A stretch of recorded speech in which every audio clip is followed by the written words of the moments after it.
GRC Jewellers Kanchipuram வாடிக்கையாளர் அனைவருக்கும் இனிய தீபாவளி நல்வாழ்த்துக்கள்.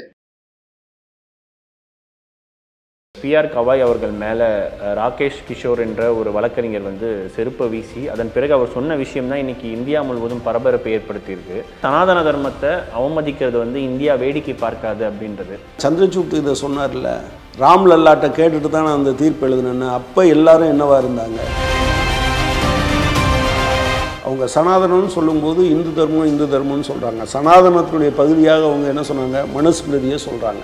RSS எப்போதுமே மனுஸ்மிருதியவும் சனாதனத்தையும் நாங்கள் தூக்கி பிடிக்கிறோன்னு சொல்கிறாங்க. சனாதனத்தின் ஒரு பகுதி தான் மனுஸ்மிருதின்றாங்க. மனுஸ்மிருதி 4 வர்ண சிஸ்டத்தை அது நியாயப்படுத்துது. நீதிபதிகள் மேலேயே வீசியிருக்காங்க. அப்போ என்ன மனநிலை அது பண்ணி ஃபாசிஸ்ட் டெண்டன்சியினுடைய விஷயம் அதுதான் என்பதை நீங்கள் மறந்துடாதீங்க. பிரதமர் ரொம்ப வருத்தப்பட்டிருக்காரு. ஐயோ எல்லாருமே கவலைப்படுறோம் அப்படின்னு. ஆனால் நீதிபதிகளை நீங்கள் எப்படி நடத்துறீங்க?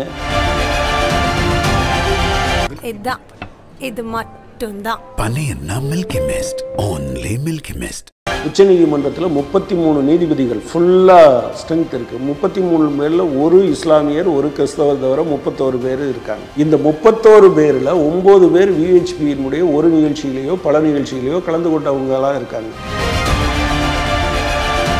இப்படி வெறுப்புகளை வீசிக்கொண்டே இருந்தபோது, அதாவது நரேந்திர மோடி, அமித்ஷா, RSS வெறுப்புகளை வீசுவார்கள், அவருடைய ஃபாலோவர்ஸ் செருப்புகளை வீசுவார்கள். இவங்க செருப்புகளை வீசுறத நம்ம இதோட கனெக்ட் பண்ண வேண்டியதாக இருக்கா? பாஜக, RSS இவங்களுடைய செயல்பாடு வேற எதோட கனெக்ட் பண்ணுவீங்க?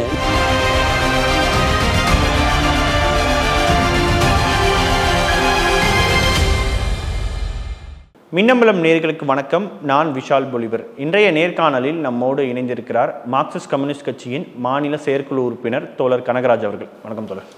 உச்சநீதிமன்ற தலைமை நீதிபதி திரு PR கவாய் அவர்கள் மேலே ராகேஷ் கிஷோர் என்ற ஒரு வழக்கறிஞர் செருப்பை வீசி அதன் பிறகு அவர் சொன்ன விஷயம் தான் இன்றைக்கி இந்தியா முழுவதும் பரபரப்பை ஏற்படுத்தியிருக்கு. அதில் அவர் என்ன சொல்லியிருந்தாருன்னா, சனாதன தர்மத்தை அவமதிக்கிறது இந்தியா வேடிக்கை பார்க்காது அப்படின்றது. இது எப்படி பார்க்குறீங்க தோழர்? அதாவது உச்சநீதிமன்ற தலைமை நீதிபதியை அந்த வார்த்தை சொல்லியிருக்கணுமா இல்லையா? ஒரு விஷ்ணு விக்கிரகத்தை எங்கே வைக்கிறதுங்கிறது குறித்து வரும்போது அவற்றையே கேட்க வேண்டியதானேன்னு சொல்லியிருக்கணுமா வேண்டாமாங்கிறது ஒரு கேள்வி. ஆனால் நான் என்ன கேட்குறேன்னா, சந்திரசூட் இதை சொன்னார்ல, ராம் லல்லாட்டை கேட்டுட்டு தானே அந்த தீர்ப்பு எழுதுனேன்னு. அப்போ எல்லாரும் என்னவா இருந்தாங்க? ராம் லல்லாட்டை கேட்டு தீர்ப்பு எழுதுனேன்னு சொல்லும்போது உங்களுக்கு ஆதரவான தீர்ப்புங்கிறதுனால அதுவும் தப்பு.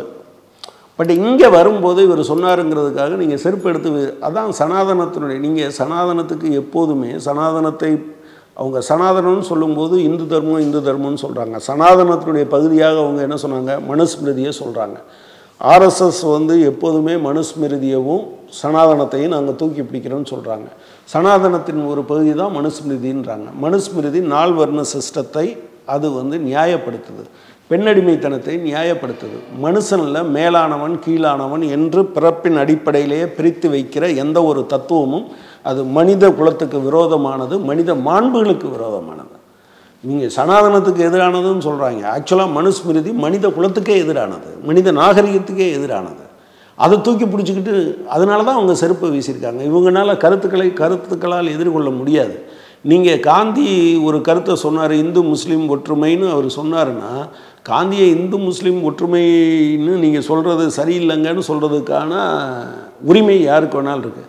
ஆனால் அவங்க அப்படி பண்ண மாட்டாங்க, போட்டு தள்ளிடுவாங்க. அது கல்புரிக்கையாக இருக்கட்டும் அல்லது இப்படி நீங்கள் எதிர்கருத்தை சொல்லுகிறவர்கள் கருத்தை தாக்குவதற்கு பதிலாக இவங்க என்ன பண்ணுவாங்கன்னா அந்த நபரை தாக்குவாங்க. அதில் தான் இப்போ அவங்க கத்தி, துப்பாக்கி இதெல்லாம் எடுத்துகிட்டு வந்த ஆட்கள் இப்போது செருப்பை எடுத்துக்கொண்டு வந்துருக்கு. நீதிபதிகள் மேலேயே வீசியிருக்காங்கன்னா அப்போ என்ன மனநிலை அது பண்ணி? ஃபாசிஸ்ட் டெண்டன்சியினுடைய விஷயம் அதுதான் என்பதை நீங்கள் மறந்துடாதீங்க. நீதிபதியை இவங்க பேர் என்ன, பிரதமர் ரொம்ப வருத்தப்பட்டிருக்காரு. ஐயோ எல்லாருமே கவலைப்படுறோம் அப்படின்னு. ஆனால் நீதிபதிகளை நீங்கள் எப்படி நடத்துனீங்க?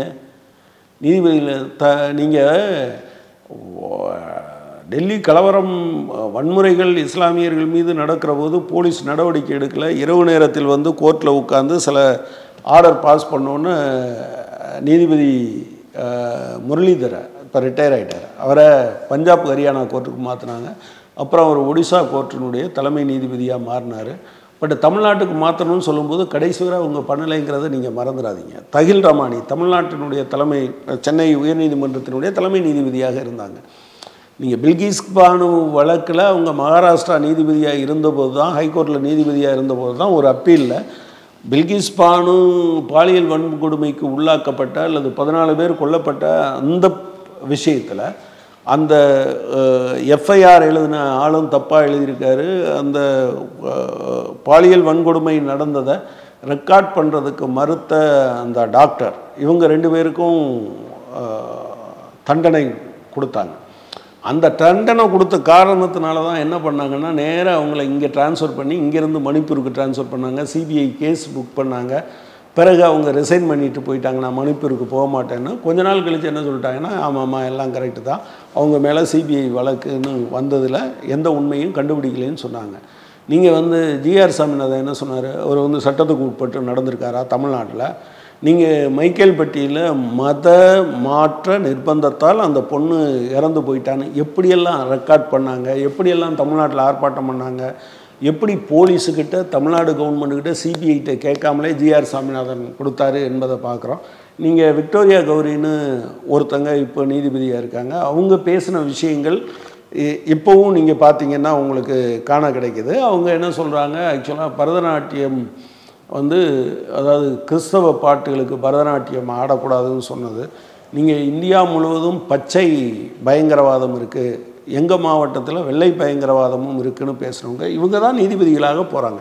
ஸோ இந்த என்டையர் ஈகோ சிஸ்டத்தை அவங்க அப்படி மாற்றுறாங்கங்கிறத நீங்கள் மறந்துடக்கூடாது. இன்றைக்கி உச்சநீதிமன்றத்தில் 33 நீதிபதிகள் ஃபுல்லாக ஸ்ட்ரென்த் இருக்குது. 33 பேரில் ஒரு இஸ்லாமியர் ஒரு கிறிஸ்தவர் தவிர 31 பேர் இருக்காங்க. இந்த 31 பேரில் 9 பேர் விஹெச்பியினுடைய ஒரு நிகழ்ச்சியிலையோ பல நிகழ்ச்சியிலையோ கலந்து கொண்டவங்களாக இருக்காங்க. 31ல் 9ங்கிறது நீங்கள் பார்த்தீங்கன்னா கிட்டத்தட்ட 4ல் ஒரு பகுதிக்கு 3ல் ஒரு பகுதிக்கு கொஞ்சம் கம்மி ஆக்சுவலாக. அப்போ இவ்வளோ பேர் அங்கே உட்கார்ந்துருக்கக்கூடிய ஒரு நீதித்துறையை அவங்க கிட்டத்தட்ட காலி பண்ணிட்டாங்கங்கிறத நம்ம மறந்துடக்கூடாது. எனவே இதெல்லாம் முதலை கண்ணீர் அவங்க வடிக்கிறாங்க. அவங்க நீதிமன்றத்தின் மீது இல்லை. இப்போ ஹிட்லர் என்ன பண்ணால், நாடாளுமன்றத்துக்கு தீ வச்சுட்டு, நாடாளுமன்றத்துக்கு அவங்க ஆளை வச்சு தீ வச்சுட்டு கம்யூனிஸ்டுகள் தீ வச்சாங்கன்னு சொன்னான். அது பின்னால் ஃபேசிஸ்ட் நீதிமன்றத்திலே அது எக்ஸ்போஸ் ஆச்சுங்கிறத நம்ம பார்க்குறோம். எனவே ஃபேசிஸ்ட் நேச்சர் இருக்கவங்க இந்தியாவில் இருக்கக்கூடிய நீங்கள் ஆயுதப்படைகள், அதே போல் புலனாய்வு அமைப்புகள் அல்லது நீதிமன்றம் அல்லது நிர்வாகம், இது மொத்தத்தையும் தன்னுடைய பிடிக்குள் கொண்டு வந்திருக்காங்க. இது ஒரு டேஞ்சர், அதனுடைய வெளிப்பாடு தான். இப்படி வெறுப்புகளை வீசிக்கொண்டே இருந்தபோது அவங்க, அதாவது நரேந்திர மோடி, அமித்ஷா, ஆர்எஸ்எஸ் வெறுப்புகளை வீசுவார்கள், அவருடைய ஃபாலோவர்ஸ் செருப்புகளை வீசுவார்கள். ஆனால் இவங்க செருப்புகளை வீசுறதை நம்ம இதோட கனெக்ட் பண்ண வேண்டியதாக இருக்கா? பாஜக, ஆர்எஸ்எஸ் இவங்களுடைய செயல்பாடு வேற எதோட கனெக்ட் பண்ணுவீங்க? நீங்கள் கடந்த காலத்தில் இப்படி நடந்திருக்கா? எதுக்காக இப்படி பண்ணுறாங்கன்னு நீங்கள் நினைக்கிறீங்க? இந்த வெறுப்புகளை, அதாவது நீங்கள் விஷ்ணு ஏங்க விக்கிரகத்தை எங்கே வைக்கிறது அவர்கிட்டயே கேட்ட வேண்டியது தானே, அவர் சொல்லுவாருன்னா அவர்கிட்டயே கேட்ட வேண்டியது தானே. நீங்கள் ராம்லல்லாவும் ஒரு என்ன சொல்கிறது, சாதாரணமாக என்ன சொல்லுவாங்க, ராம்லல்லா ஒரு லிட்டிகண்ட், அவர் அதில் உரிமையாளர். ராம்லல்லா சார்பாகத்தான், அதாவது குழந்தை ராமர் சார்பாகத்தான் ஒரு வாதாடுகிறார். அப்போ அவரும் இதாக இருக்கையில் அவர்கிட்டயே போய் நீங்கள் கேட்பீங்களா? ஈவன் கடவுளாக இருந்தால் கூட. அதனால தான் உங்கள் சிஸ்டம் இந்தியாவில் அல்லது பெரும்பாலான நாடுகளில் நியாயத்தின் ஆட்சி கிடையாது. என்ன சொல்லுவாங்க, சட்டத்தின் ஆட்சின்னு தான் சொல்லுவாங்க. ஏன்னா நியாயம் உங்களுக்கும் எனக்கும் வேறுபடும். நீங்கள் திருட்டுன்னா திருட்டு தான் அப்படின்னு சொல்லுவீங்க, நான் கொண்டால் போவோம் தின்றால் போச்சுன்னு சொல்லுவாங்க. திருடினால் பாவம், சாப்பிட்டால் போச்சுன்னு நான் நினைக்கிறேன். பசிக்கு திருடுனா தப்பு இல்லைன்னு நினைக்கிறேன். எனவே தான் நம்ம 2 பேரும் பொதுவாக என்ன செய்ய வேண்டியிருக்கோம், ஒன்றை ஃபாலோ பண்ணணுங்கிறதுக்காகத்தான் ரிட்டன் ரூல்ஸ், கான்ஸ்டியூஷனோ அல்லது மற்ற சட்டங்களோ இருக்குது. அதனால தான் சட்டத்தின் ஆட்சின்னு சொல்கிறோம். ஆனால் இப்போது 1992 இந்த வர்ஷிப் ஆக்ட் கொண்டு வந்ததுக்கு அப்புறமா கூட இந்த மாதிரி கோவில்களில் இந்த மாதிரி இங்கே ஒரு ஹிந்து டெம்பிள் இருக்குது அப்படின்ற மாதிரியான வழக்குகள் தொடர்ச்சியாக போட்டுக்கிட்டே இருக்காங்க.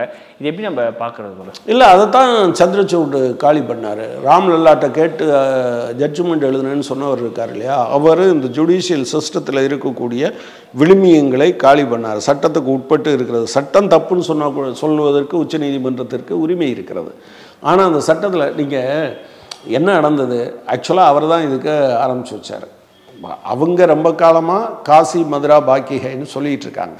காசியும் மதுராவும் பாக்கி இருக்குங்கிறத நான் கூட சிபிஎம்முக்கு வரும்போது நான் தோழர்கள்ட்ட கேட்டிருக்கேன். ஏங்க ஒரு கோயிலை அவன் எடுத்துகிட்டு போகிறேன்னு சொன்னால் இந்தியா அமைதியாக இருக்குன்னா கொடுத்துட்டு போக வேண்டியதானே, அதில் என்ன இருக்குது அப்படின்னா. ஆனால் அதோட விட மாட்டாங்க. அப்புறம் 300ன்னாங்க, அப்புறம் 3000ன்னாங்க. சந்திரசூடு தான் ஒரு வழக்கில் என்ன சொல்கிறாரு அப்படின்னு சொன்னால், வழிபாட்டு தலங்கள் பாதுகாப்பு சட்டம் 1991 என்ன சொல்லுதுன்னா, நீங்கள் வந்து அந்த அந்த தன்மையை மாற்றக்கூடாதுன்னு தான் சொல்லியிருக்கே தவிர அதை என்ன இருந்ததுன்னு பார்க்கக்கூடாதுன்னு சொல்லலை. பார்க்குறது எதுக்கு, ஆய்வு பண்ணக்கூடாதுன்னு சொல்லலை. நீங்கள் ஆய்வு பண்ணுறது எதுக்கு, மாற்றம் செய்வதற்காக. அப்போ கழகம் உருவாக வேண்டும் என்பதற்காக சந்திரசூட் செய்தார் என்று தான் நாம் நம்ப வேண்டியிருக்கு.